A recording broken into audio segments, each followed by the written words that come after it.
이슈가 뉴스를 바꿉니다. 세상을 깨우는 황보선의 출발 새아침. 요즘 이 아동학대 관련 뉴스가 하루가 멀다 하고 쏟아져 나오고 있습니다. 20대 부부가 태어난 지 고작 2주도 안 된 신생아 학대한 사건. 경찰은 살인죄 적용하기로 했죠. 박성배 변호사, 백혜정 평론가와 함께 짚어보겠습니다. 안녕하십니까? 네, 안녕하십니까? 네, 두 분 나와 계시죠. 자, 먼저 백혜정 평론가님, 네. 이 익산의 20대 부모가 네. 저지른 생후 2주 영아 사망. 이거 네. 관련해서 좀 간단히 좀 정리 좀 해주시죠. 네, 지난 9일 이제 오후 11시 57분으로 경찰 조사 밝혀졌는데요. 예. 24세 남편과 22세 부인, 이 부부가 거주하는 오피스텔입니다. 네. 전북 익산에. 예. 이 생후 14일 된 아들이 이제 얼굴을 때리거나 아니면 부부가 사용하는 그 침대 위로 이제 영화를 던지는 폭행을 했어요. 예. 아이가 이상 증세를 계속 보이는 상태였는데, 이걸 사실 방치를 했거든요. 근데 119에 갑자기 아기가 숨을 쉬지 않는다 이렇게 신고를 했습니다. 예. 그래서 이제 병원으로 이송을 했는데 아기는 이미 멍자국이 여러 군데 발견되는 등 사망을 한 상태가 돼버린 거죠. 예. 그래서 이제 이런 걸 알고 결국 신고를 했는데 신고를 받은 경찰이 긴급 체포를 했습니다. 근데 이게 조사를 해보니까 2월 초순부터 7일까지 생후 2주면 14일밖에 안 된 아이지 않습니까? 예. 몸무게는 3kg 미만 내외 정도라고 판단이 되는데요. 예. 이 부부가 7차례나 폭행을 한 게 이제 밝혀졌는데 이거는 또 왜 밝혀졌냐면 이 부부를 분리해서 개별 조사를 한 겁니다. 예. 그러니까 서로 폭행한 부분을 상대방이 했다라고 이제 미루는 형태. 이런 증세가 이제 이런 일이 이제 결국 발각이 된 거죠. 이렇게 예. 돼서 9일 오후 11시 56분까지 방치를 이틀을 한 겁니다. 사실은 예. 7일부터. 이렇게 돼가지고 결국 아이가 사망을 했는데 결국 12일 날 오후 2시에 실질심사하고 어제 영장 발부 12일 날 오후 2시에 실질심사에서 영장이 발부됐거든요. 예. 그리고 이제 어제 검찰에 구속 송치된 사건입니다. 예. 근데 이게 이 부부가 처음에는 아이가 침대에서 굴러떨어졌다 이렇게 이제 사건을 은폐하려고 하지 않았습니까? 네네, 그렇습니다. 예. 이게 이제 처음에 참 이게 참 걱정이 되는 건 뭐냐면 이 부부가 20대 이제 22세, 24세 이제 부부이긴 하지만 부부가 부모로서의 그 자격이 상당히 좀 걱정이 되는 부분이 있었죠. 근데 사실 경찰이 최초 조사 당시 아기가 침대에서 굴러 떨어졌다. 바닥에 부딪혀서 다쳤다 이제 이런 식으로 얘기를 했는데 결국 그 증거가 없었잖아요. 그런데 경찰이 부검 결과를 이제 알려줍니다. 이렇게 하면서 추궁을 하니까 그제서야 아기가 계속 울고 또 분유를 먹었는데 토하고 해서 결국 아기를 침대에 던졌다. 이렇게 자백을 한 상태입니다. 예, 저 박성민 변호사님. 근데 이제 경찰이 원래는 처음에 이거 그냥 치사 혐의로 가다가 좀 살인죄로 적용하기로 했죠? 네네. 예. 이 경찰이 이 친부와 친모에게 살인, 아동학대, 중상해, 폭행 3가지 혐의를 적용하기로 했습니다. 애초에 경찰은 말씀하신 것처럼 아동학대 투자죄를 적용했습니다. 예. 그렇지만 치료를 제때 받았다면 사망하지는 않았을 것이라는 전문가 소견, 부검 결과 폭풍의 강도 등을 종합해 살인죄로 적용 혐의를 변경하게 된 건데 먼저 이 신체적 학대 뒤에 아이가 제때 병원 치료를 받았다면 장애는 남았을 수 있지만 사망에 이르지 않았을 수 있다는 전문의 소견을 바탕으로 보호 조치를 하지 않은 부작위에 의한 살인죄 적용을 하게 된 겁니다. 이 부모는 아이를 보호 양육할 의무가 있고 그 의무를 현저히 위반해 아이가 사망한 경우에는 부작위에 의한 살인죄 성립이 가능합니다. 이 사건에 적용할 수 있다고 판단을 한 것이죠. 거기다가 아이 사망 원인이 부부 손상 뇌출혈인데 그 부검 결과도 살인죄 입증에 주요하게 사용됩니다. 부검이가 손으로 때린 것만으로는 두부 손상에 의한 뇌출혈이 올 수가 없다.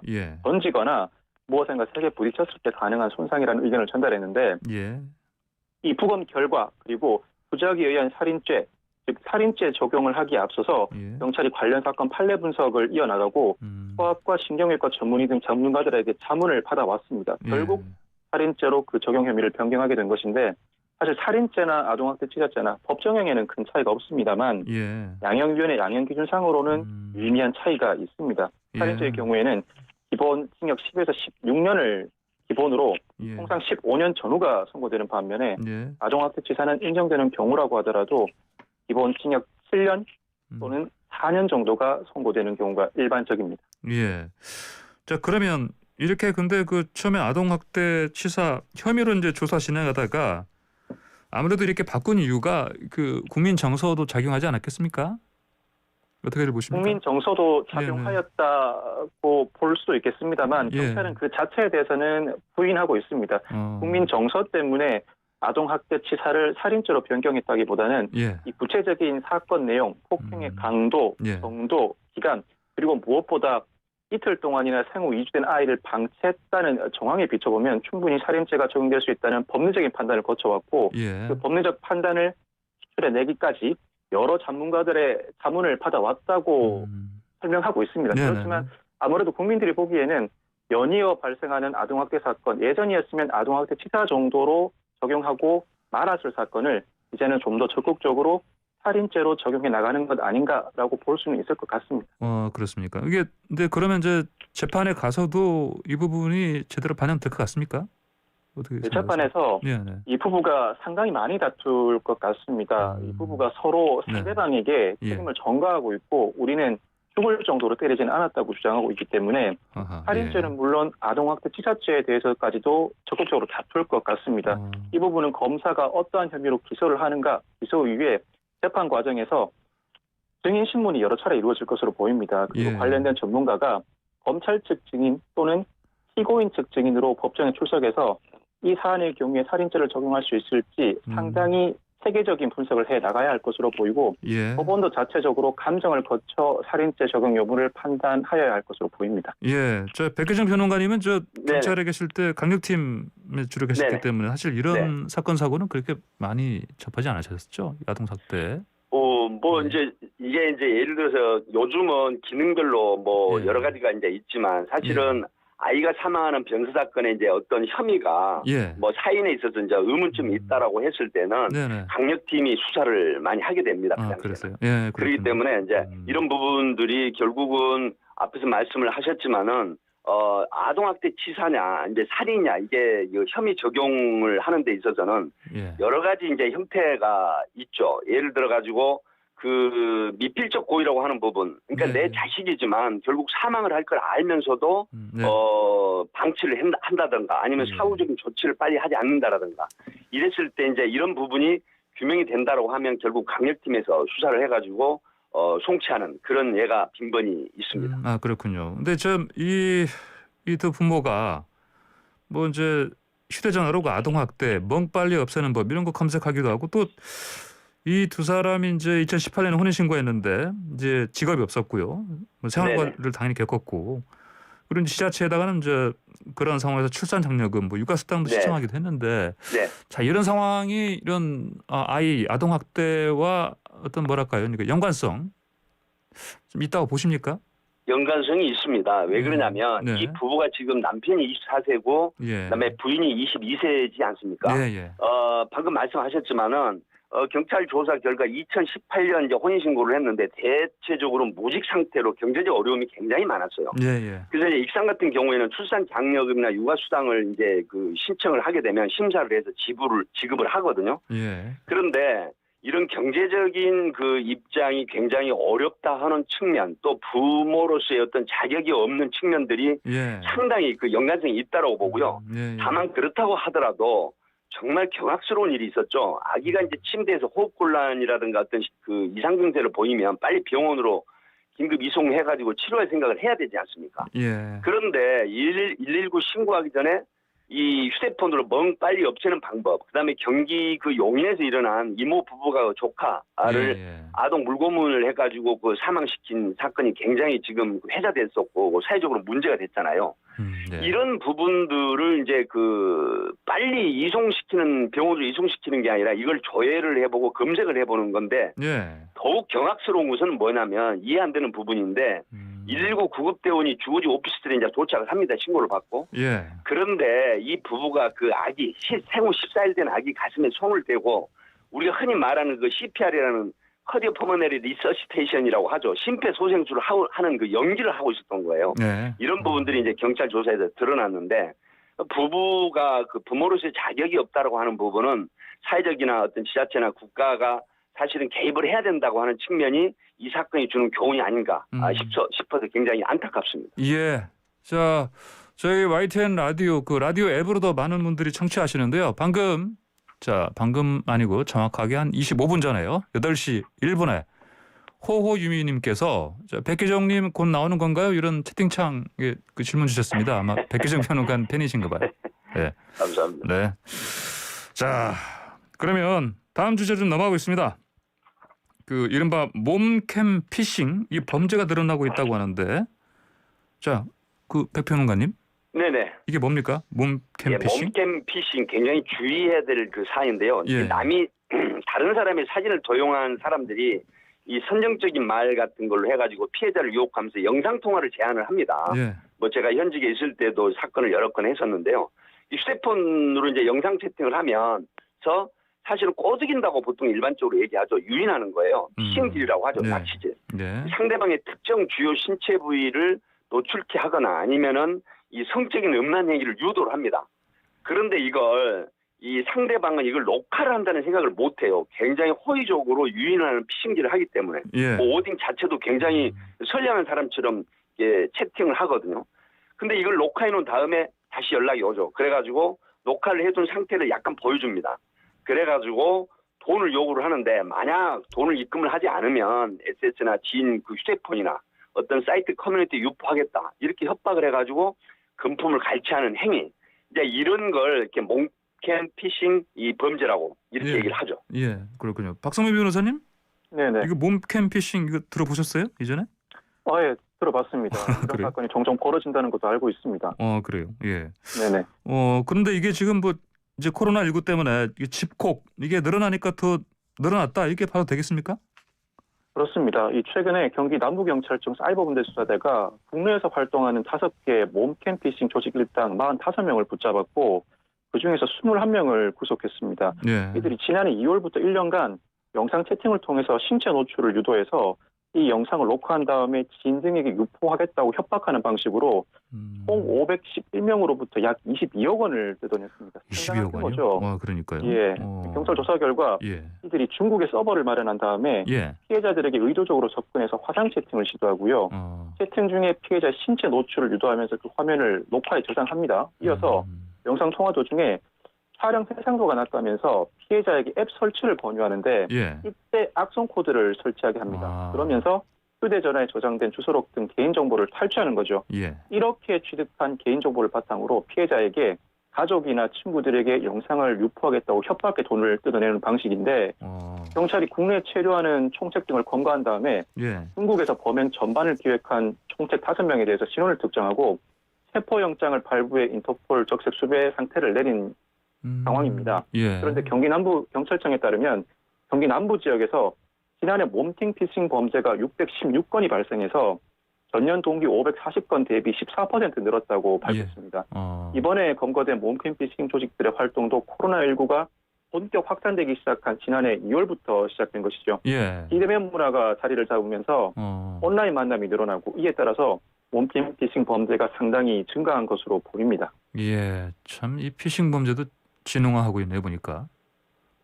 자, 그러면 이 몸캠 피싱 범죄 예방 좀 어떻게 하면 좋겠습니까? 이거는. 네, 예. 예. 이제 그 의심스러운 파일 열어보지 않기라고 보통 이렇게 얘기를 하고 있습니다. 예, 휴대폰 인터넷 주소, URL이라고 하는 네, 이런 부분인데 신분이 불명확한 그 발신하는 초대장이나 안내장, 콘서트, 뭐 관람권 제공. 그다음에 이제 요즘 뭐 택배가 굉장히 배달이 많은데 예. 택배 확인 이러면 사람들이 불분명한 거라고 생각하지 않고 이거를 이제 클릭해서 열어보게 되거든요. 예. 그러면 이런 부분들이 결국 그 해킹처럼 이게 코드 감염이 되거든요. 예, 예. 이렇게 돼가지고 여러 가지 그 보안 사항이 될 만한 어떤 주소록이나 개인 정보가 빠져나가는 건데요. 네. 이런 거 그 불분명한 발신 초대장 같은 거 이거 클릭을 하시면 안 되고. 예. 그다음에 이제 두 번째로는 그 보안 백신을 최신 그 업데이트를 하면 됩니다. 그래서 악성 코드 설치를 막는 건데 예. 가장 조심할 것은 영상 채팅을 하지 않는 게 가장 좋아요. 이 신체 노출 채팅에 참여하지 않는 게 좋은데 사실 여기서 더 조심해야 될 한 가지만 말씀드리면요. 예. 영상 통화 중에 그 해상도 등을 이야기를 하면서 이 화질이 안 좋다. 이렇게 하면서 그 어플 소위 말하면 APK 파일이나 집 그 파일이라고 하는데 집은 예. 뭐냐면 데이터를 압축해가지고 보관하기 위한 파일이거든요. 예. 이런 걸 깔게 만들어요. 그러면 악성 코드가 이제 심어져가지고 결국 휴대전화에 내 휴대전화에 저장된 그 주소를 전화번호 개인 정보가 탈취되는 거죠. 예. 이러면 최종적으로 범죄가 이용돼가지고 금융피해가 발생하기도 하기 때문에 정말 이런 일은 조심하셔야 될 것 같습니다. 예, 이게 지금 뭐 그럼 처벌은 좀 어떻게 됩니까? 이런 범죄 행위에 대해서? 이 사건의 경우에는 기본적으로 특정경제가중처벌법상 공갈죄에 해당한다고 평가할 수 있는데 예. 성폭력처벌법상 촬영물을 이용한 협박 강요죄도 성립할 여지가 있어 보입니다. 이 예. 모캠피싱은 네. 금전적인 손해도 크지만 신체 노출 영상 녹화로 인한 상당한 정신적 고통을 야기하는 범죄입니다. 예. 더 나아가서 이 범죄를 저지르기 위해서 단체를 조직해 구성했다. 즉 폭력행위 등 처벌법상 예. 단체 등 구성 활동죄도 충분히 적용 가능성이 있어 보입니다. 예. 이 같은 범죄들이 모두 성립한다고 가정한 경우에는 수괴에 해당하는 자의 경우에는 무기 또는 10년 이상의 징역이 예상되고 예. 반복급은 적어도 7년 이상의 징역 그리고 그 외의 사람은 2년 내지는 3년 이상의 징역은 충분히 선고받을 것으로 예상됩니다. 그러면 이게 그 이전에 그 디지털 성범죄 관련해서요. 네네. 그 조주빈 박사방요? 네네. 이 조주빈 같은 경우도 그런 범죄단체 조직 관련해서는 이게 징역 이 부분 관련해서 양형이 좀 반영이 되지 않았겠습니까? 그때도? 맞습니다. 네. 예. 이 사건의 경우에도 범죄단체 조직죄가 성립할 가능성이 있고 예. 특히 공갈 범죄를 저지르기 위해서 단체를 구성 활동한 경우에는 폭력행위 처벌법에 또 다른 단체 등 구성 활동죄 규정을 신설해 두고 있습니다. 예. 이 죄도 충분히 적용할 만하기 때문에 이 사건은 그 피해 금액 자체도 워낙 크지만 예. 죄질이 상당히 불량하고 그 돈을 뜯어내기까지의 과정에 성폭력 처벌법상 성폭력 가해 행위가 이루어졌을 뿐만 아니라 예. 이 같은 범행 전반이 일사불란한 지휘 체계에 따른 범죄 조직을 통해 이루어졌다는 점에서 충분히 상당히 높은 형량이 선고될 가능성이 높아 보이는 사건입니다. 이로 인한 피해가 극심한 상황이기 때문에 엄단이 필요하기도 하고요. 예.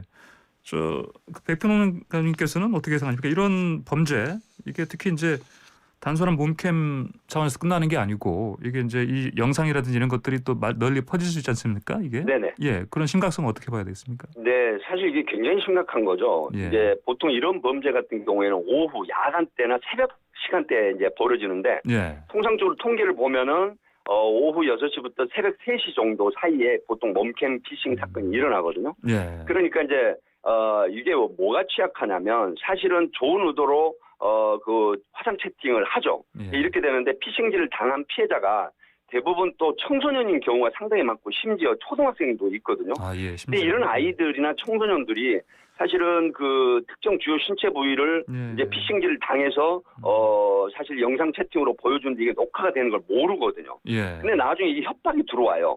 그러면 이게 지금 내 지인이라든가 뭐 SNS 상이나 뭐 각종 커뮤니티나 뭐 심지어 그 단톡 같은 데도 해킹이 된 그 자료를 가지고 유포를 하겠다라고 했을 때 알거든요. 이 아이들이나 청소년들, 또 여성 피해자들이. 그렇기 때문에 결국 협박에 의해서 이 돈을 주게 돼 있어요. 근데 이 돈을 주는 부분으로 끝나는 게 아니라 계속해서 반복해서 이제 협박 행위가 일어나게 되는데 어떤 경우가 있냐면 이 그 협박을 이기지 못하는 여성 그 아이 청소년이 극단적인 선택을 하는 경우도 있어요. 왜 그러냐면 특히 여성 청소년 같은 경우에는 이런 부분이 아주 심각한 그 어떤 심리적인 압박을 주는 거거든요. 그렇기 때문에 일선에서도 보면 이런 부분이 나중에 극단적인 선택할 이유가 없다고 부모가 이렇게 진술을 하는데 나중에 이제 그 SNS 상의 컴퓨터라든가 이런 그 휴대폰을 디지털 포렌식으로 해보면 그런 고민들이 들어가 있죠.